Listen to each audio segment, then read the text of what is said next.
news from Guyana, the region, and the world. Compiled in the News Talk Radio newsroom and powered by DemeraraWaves.com.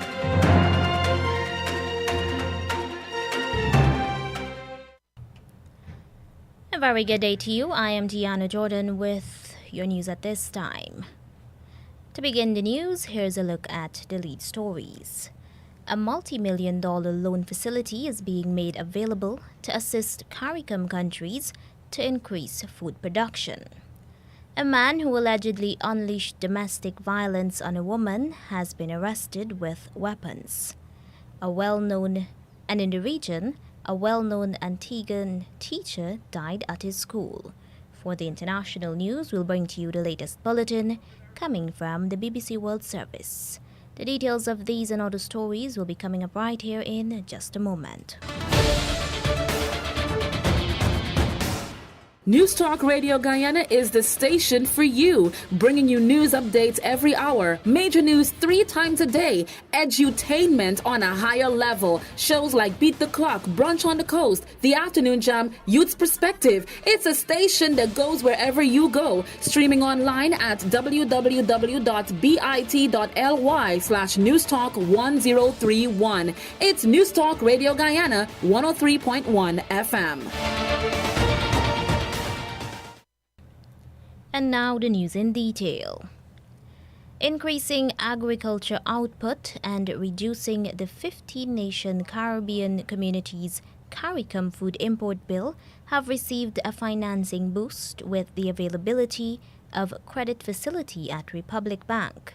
The credit facility, according to the government, will provide up to $2 billion Guyana dollars to Guyana and $100 million to all CARICOM member states.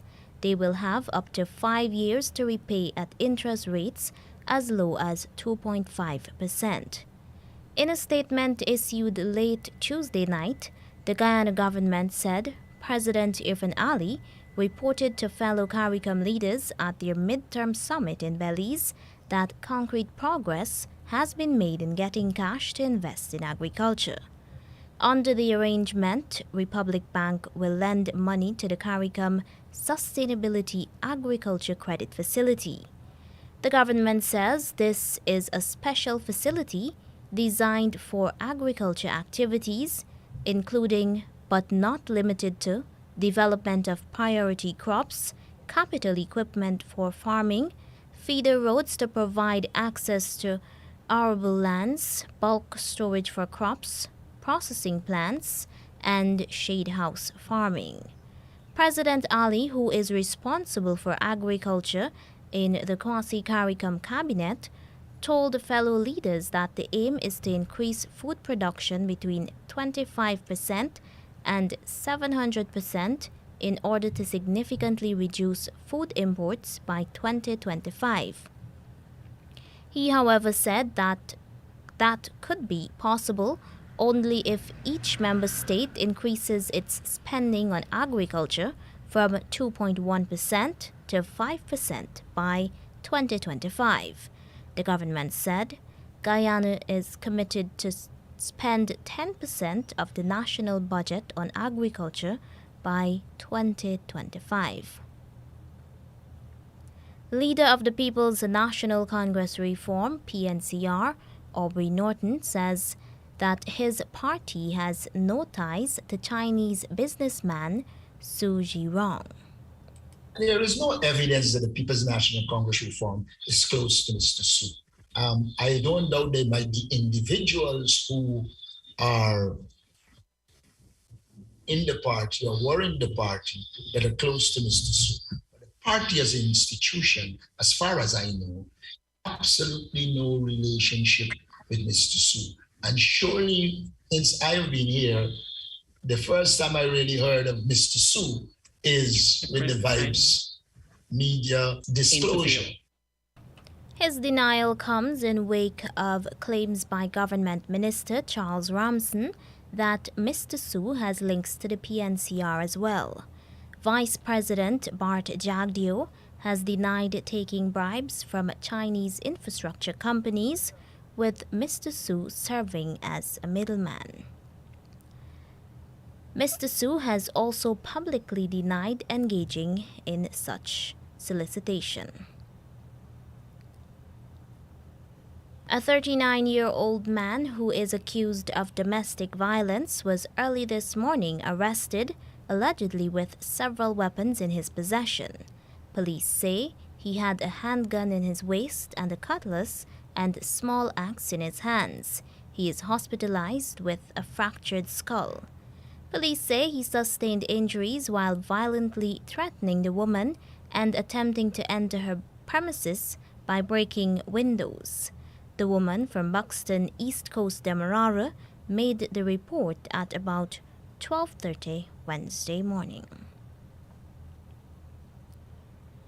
The Guyana Telephone and Telegraph Company, GTT, says subscribers can now keep their existing landline numbers and use them as part of the fiber internet service. The company says that through its Fiber Just Got Better, it is launching the Fiber Plus Voice service. This will allow residential customers to keep their existing landline number by bundling it with the high-speed fiber internet for $1,000 more.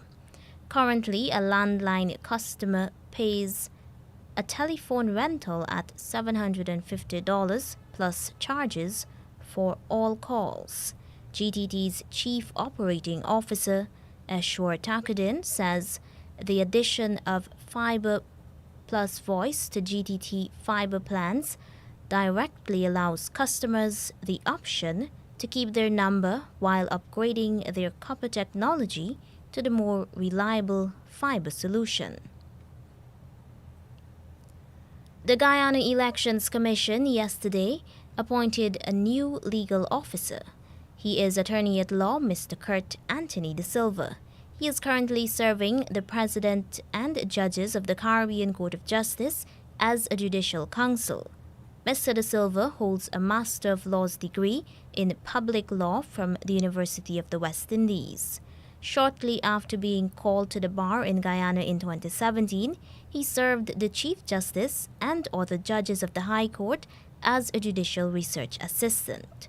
The Guyana Elections Commission says, based on his experience in both the CCJ and Guyana's High Court of researching legal issues, analyzing submissions and cases from attorneys at law, writing legal opinions for judges, and his knowledge of the new rules of procedure and the electoral laws, the Commission appointed Mr. De Silva as the legal officer.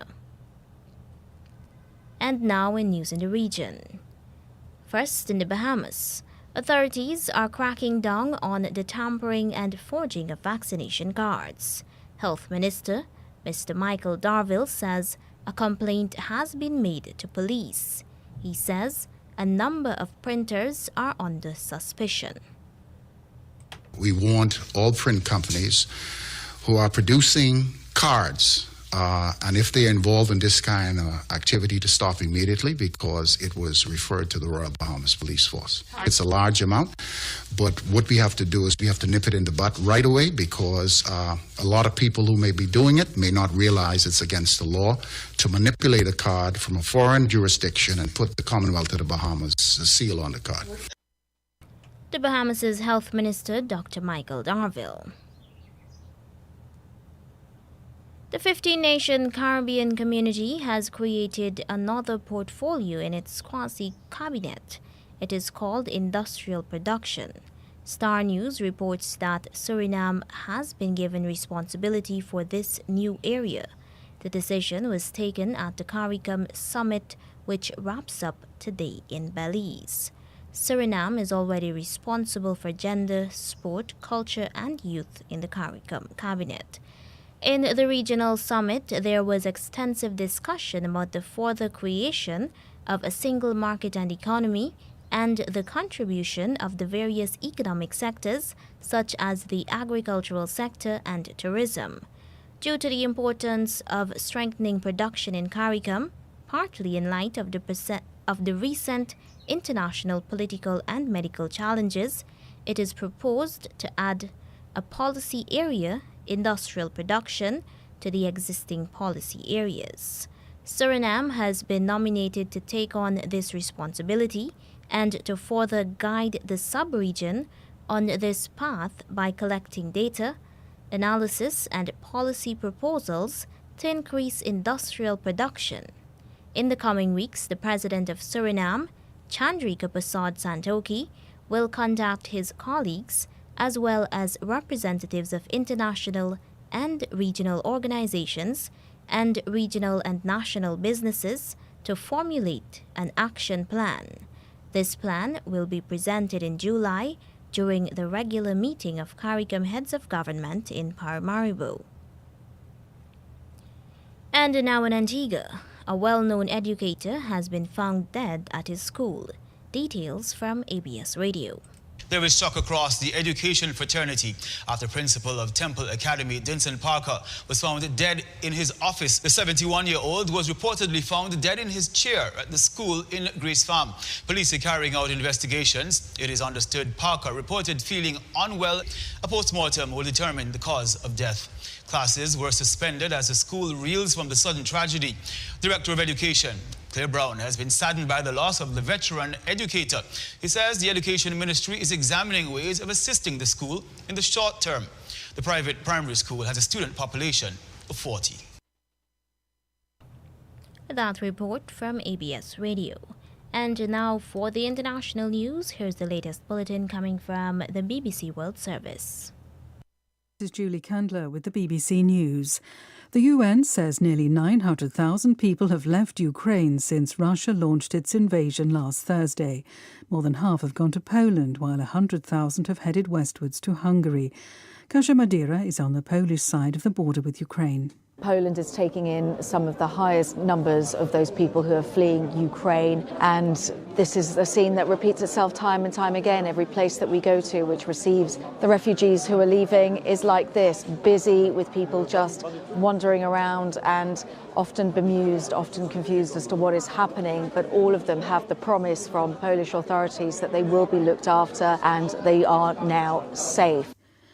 Russia has intensified its attacks in Ukraine, where the emergency services estimate that more than 2,000 people have been killed since the invasion began.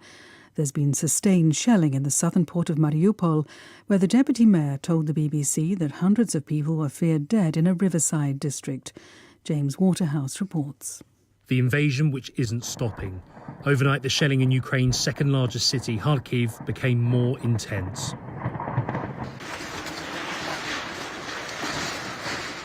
This morning, even as the clean-up continued, another missile strike, killing 4 people according to officials. The total is at least 25. But for now, Kharkiv is still under Ukrainian control, although the authorities say Russian paratroopers were deployed. Ukraine's leader has described this onslaught as state terrorism. Russia has told the global nuclear watchdog that it's in control of the area around Ukraine's biggest nuclear power plant near the southern city of Zaporizhzhia. The International Atomic Energy Agency says it's been assured by the Russians that Ukrainian staff at the power plant are continuing their normal operations. China has said it will continue trading with Russia as usual and will not join other nations who've imposed sanctions on Moscow. More from Michael Bristow. The head of China's banking regulator said Beijing would carry on normal economic, trade and financial exchanges with Russia. He repeated China's position that sanctions had no legal basis and would have a limited effect. China's attitude is important because it's Moscow's largest economic partner and a major importer of Russian oil, gas and coal. Beijing has refused to condemn Russia's military assault on Ukraine. It's even declined to call it an invasion, but China has not given Russia unqualified support and has called for talks to end the conflict. Russia has said it's ready to hold a second round of peace talks with Ukrainian delegates on Wednesday evening. It follows a first round of talks in Belarus, close to the Ukrainian border, which failed to reach any resolution. The Kremlin spokesman Dmitry Peskov said the Russian delegation was available. World news from the BBC. Oil-producing nations have ignored calls for a substantial increase in output, despite a sharp rise in oil prices. OPEC and other oil producers decided at a meeting in Vienna to stick to a plan agreed last year to boost output gradually from next month. The price of oil has now gone beyond $113 a barrel. The German Chancellor Olaf Scholz has said talks between Russia and Ukraine must continue to prevent what he called terrible destruction. He was speaking after talks in Jerusalem with Israel's Prime Minister Naftali Bennett. Tom Bateman reports from Jerusalem. Mr. Scholz warned of destruction every day the war goes on. He called for Russian attacks on civilian infrastructure to stop. His visit to Jerusalem comes just days after Germany reversed decades of policy over arms exports, saying it would send weapons to Ukraine. Asked if the West's armies would block Russia, Mr. Scholz said NATO's stance was clear. The alliance would not act militarily due to the danger connected to this conflict.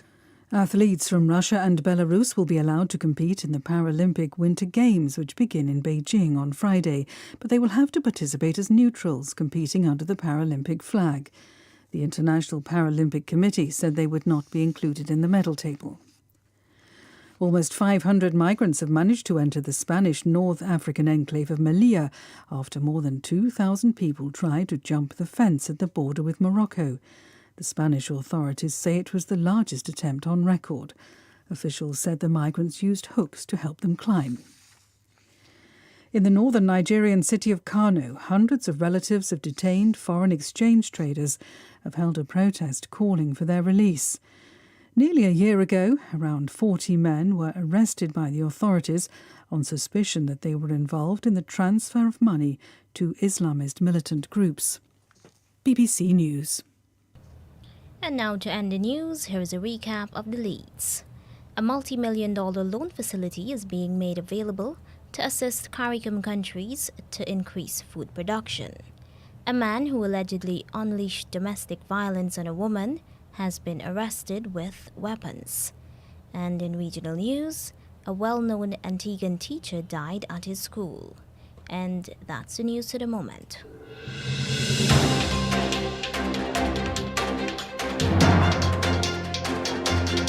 This has been the news, compiled in the News Talk Radio newsroom. For ongoing updates, visit demerarawaves.com, and you can check facebook.com/demwaves and twitter.com/demwaves.